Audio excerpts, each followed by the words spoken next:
I was talking with a teacher today, and it came up in the conversation that anytime I teach a class about anything, I couldn't possibly imagine doing that without having a blog to go along with it.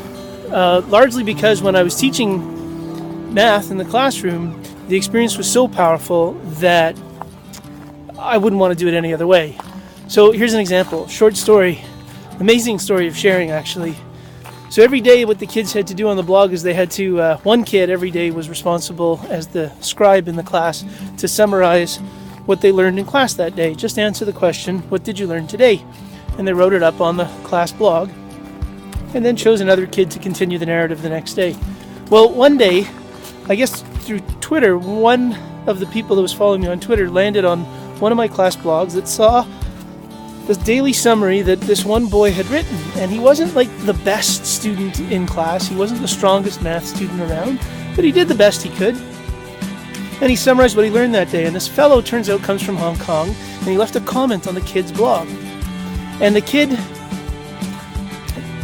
the question was like, well done what you've done here, I think I understand that, but I'm not sure about this.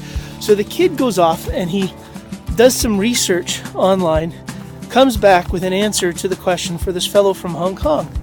Well, the guy from Hong Kong comes back a second time and says, thanks, that really helped, but I'm not sure if I'm really clear on this aspect over here.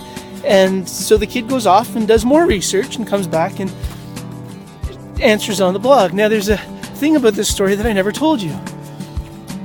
All this commenting back and forth with the guy from Hong Kong, which was kind of awesome in and of itself, all of that happened in July, or maybe it was February, but whatever it was, I can't remember exactly, but it was like in the month following the end of the course. So the kid was doing this well after the course had ended. That's one of many stories and many reasons why I'll never teach anything again without having a blog to go along with it. What's your story? Amazing story of sharing from blogging.